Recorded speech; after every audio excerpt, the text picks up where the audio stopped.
We have some already. We got some about 8 years ago, 9 years ago. We passed through here and got some. Didn't have the opportunity to meet you though. Tell me the significance of this here. You would That's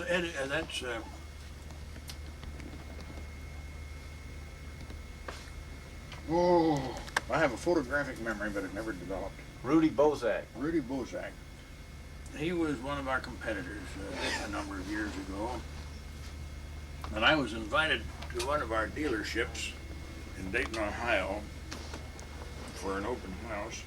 And much to my chagrin and disgust and whatnot, I found that there were some other principals there, men from McIntosh and one from somewhere, and Rudy Bozak.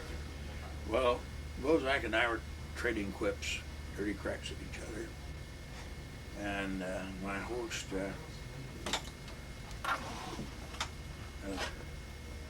I'll remember his name in a minute, went out and bought us 2 hatchets and a photographer.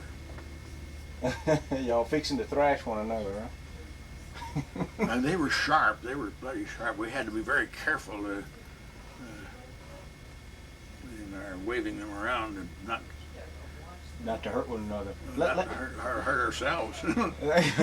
I wanted to ask you about, I read as much as I can possibly read about audio, and I've read everything that you've written that I could get my hands on, and I haven't really heard you write too much concerning these the inefficient panel, the electrostatic speakers. And I know what you're going to say. That you're going to hand me one of your little pins, bullshit pins, if you had one. But I'm just curious to know how much time you've spent fooling with those things, because I don't like them personally myself. I just wanted to know what your feelings were concerning those speakers, the Magnapans and the Magnapan or Magnaplaner or whatever it is not electrostatic. It's an electromagnetic speaker in which you've got little voice, not coils, but zigzag windings on the panel, and they mesh with a magnet in another panel, and that makes the electricity going through the coil make the panel move, the diaphragm. It's usually a rectangular diaphragm of maybe 2 by 5 feet or something like that. Uh-huh. Well, it's because of its low efficiency, you just dislike it? Well, it's just low efficiency. Yeah. And the thing is that my experience has dictated to me that you try to be as efficient.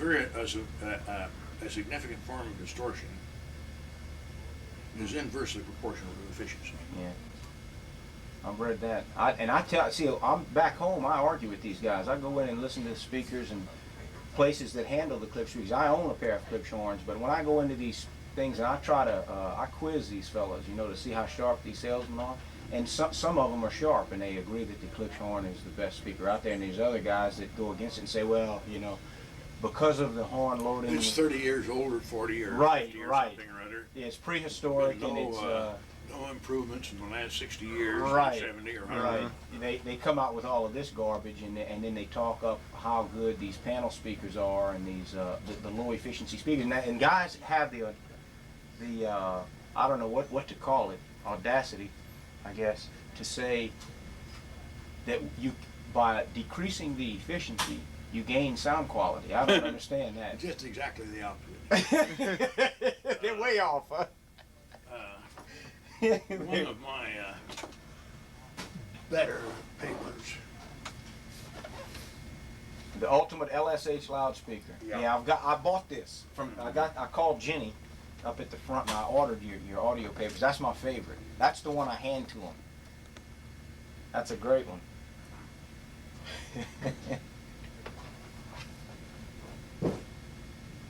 You got old Gay March Fly. 74. March 74. Gee whiz.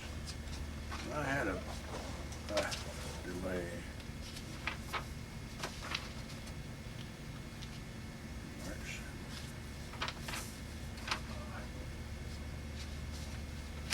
Here we are. Robert Carver.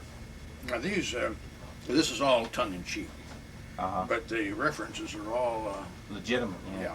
Yeah. He stated back in audio in 71 or something that Whenever a loudspeaker engineer makes an attempt to extend or smooth the frequency responsive design or lower the distortion, the law of physics demand that the loudspeaker become ever less efficient. that's ridiculous. And dang it all the numbers dictate that Otherwise. they're approximately inversely proportional. Mm-hmm. Now, I'm not going to try to translate these logarithms into ordinary ratios,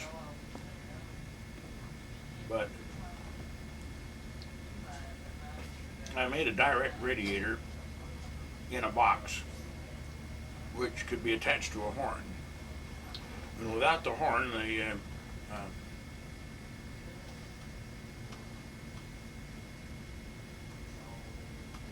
output level at 1 watt was about, oh shucks. Minuscule. Well, and going from a direct radiator to a horn, we improved the efficiency by 15 decibels. 16 decibels would be about 40 to 1.